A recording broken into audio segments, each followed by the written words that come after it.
Okay, this is the brand new April 2022 version 16 navigation system update. This is going to be on a Kia Telluride. This applies to any Kia Telluride with the 10.25-inch navigation screen, which would include the 2020 and 2021 EX and SX, and then any 2022. This also will apply to any other Kia that also has this large 10.25-inch widescreen display, also any 12.3-inch widescreen display as well with navigation.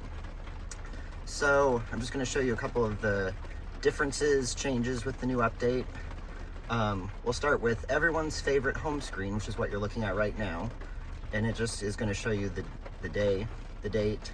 You're currently playing media, a kind of abstract navigation map, and then the current weather.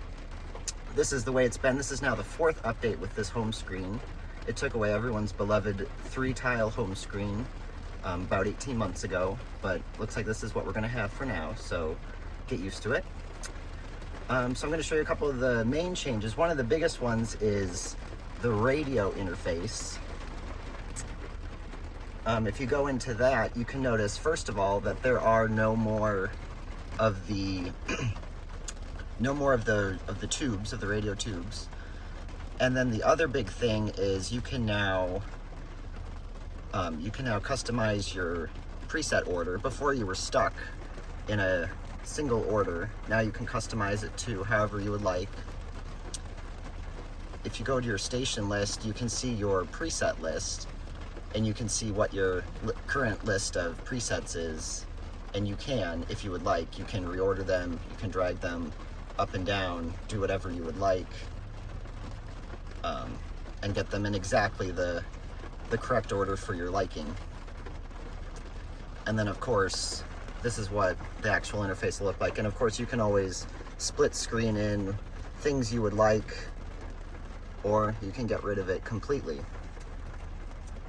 So that's one of the big changes.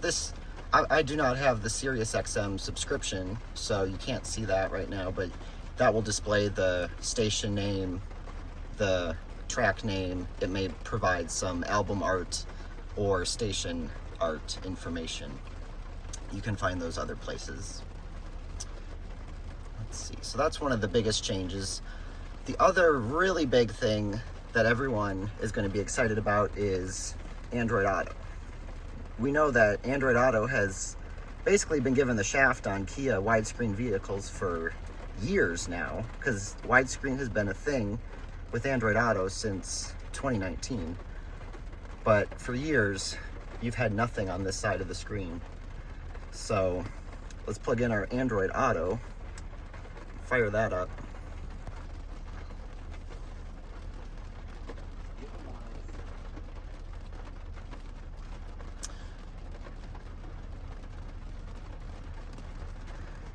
So you notice,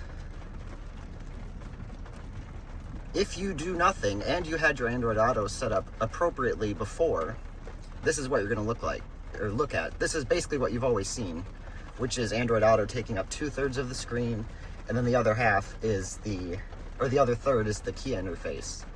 So what you want to do to make Android Auto take up the entire screen, you're going to have to go into Setup, so hit your Setup button. First thing you need to do actually is unplug your phone.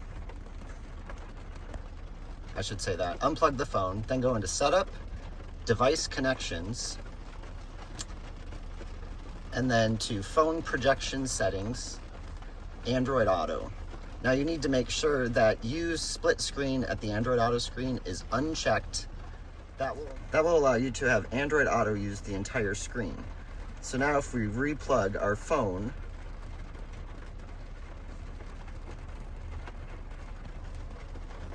and go back into Android Auto, this is what we see.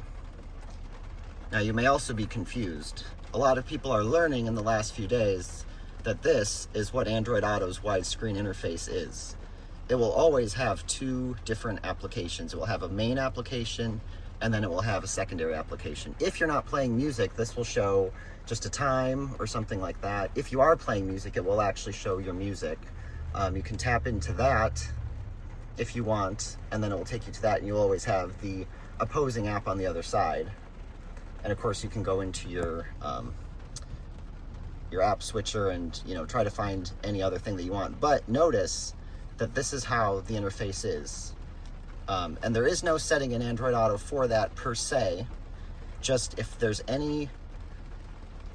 basically any widescreen that displays sufficient pixels left to right, which this does, it's 1920 pixels left to right, it's going to display this this widescreen interface.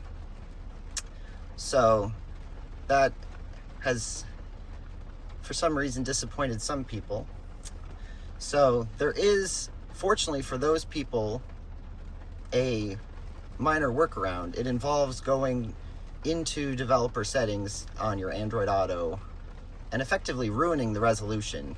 So what you need to do is, on your Android phone, you need to go into your Android Auto settings, and once you're in there, I won't show you how to enable the developer settings. There are many other ways to find that. But basically, you go into your developer settings, and then what you need to do is you need to limit your video resolution to allow only up to 1280 by 720. So now if we do that, and then we unplug and then replug the phone,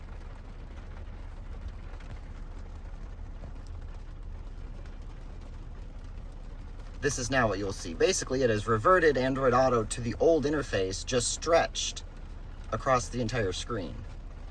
So for people who are desperate to have this take up the entire screen, that is how you do it. Now, of course, this looks kind of ridiculous because everything is, stretched to fit the wide screen.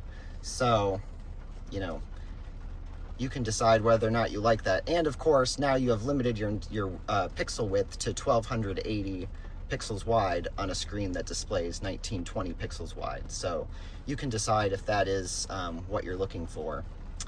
But that is basically the main new stuff in this update, and the main thing is the Android Auto thing. So that's what I wanted to get across. Thank you. Bye.